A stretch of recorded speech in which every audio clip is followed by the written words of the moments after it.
tais-toi, hein, je sais ce que tu es en train de te dire, mais qu'est-ce que c'est que ce con qui porte un masque en plein milieu d'une forêt? Est-ce que moi je t'en pose des questions?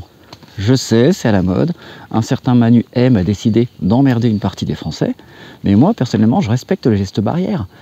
Pas envie de choper une maladie grave ou le Covid ici. Merde! J'ai bien écouté le gouvernement, j'ai bien observé une bonne partie des citoyens et je suis arrivé à la conclusion que je n'étais pas libre. En effet, je n'ai pas de passe, ni passe sanitaire, ni passe vaccinal. Je suis un fervent défenseur de ce passe sanitaire parce que je crois que c'est un outil de liberté. Est-ce que vous vous rendez compte quand même, en France, plus de 5 millions de personnes ont refusé sciemment cette liberté. Et encore, j'ai pas compté les 600 000 personnes qui ont refusé la 3e dose et dont le pass, symbole de liberté, va être désactivé. Qu'est-ce qu'on est con! Qu'est-ce qu'on est con! En réalité, on est comme les animaux de cette forêt. Hein. Eux ne sont pas libres. Bah ouais, ils n'ont pas de passe. Les pauvres, pas de passe, pas de liberté. Système Deal. Humour, réflexion, musique. Zéro censure.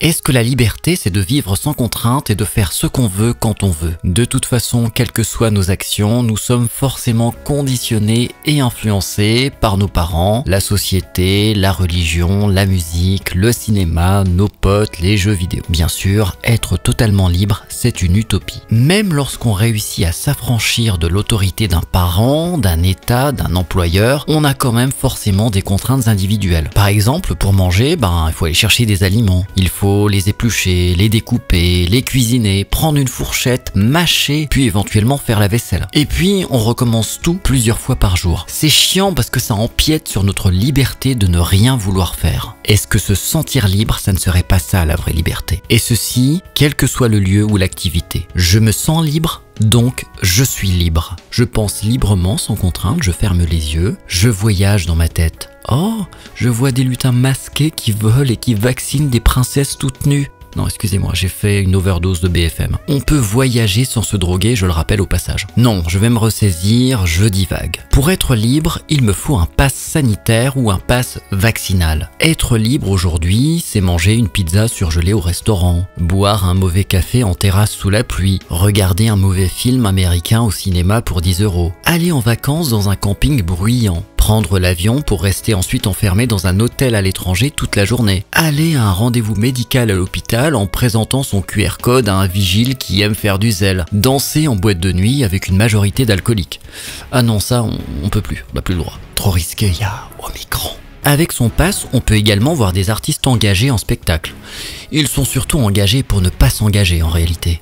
Ils sont employés par des organismes qui les payent pour qu'ils fassent leur show de manière tempérée et sans faire de vagues. Ça suffit, on a déjà Omicron. Et tant pis si les sous-citoyens ne peuvent plus bénéficier de loisirs et de culture. L'essentiel étant de recevoir un salaire grâce à la majorité de la population qui, elle, est injectée et qui possède donc un pass. Vous avez tout suivi, cet outil incroyable nous permet d'être libre. Avec son pass, on pourra aussi voter pour son prochain président de la République. L'empereur nous garantira de rester libre, grâce à notre sésame qui est activable selon la dose de sérum de liberté qu'on nous demandera de nous injecter.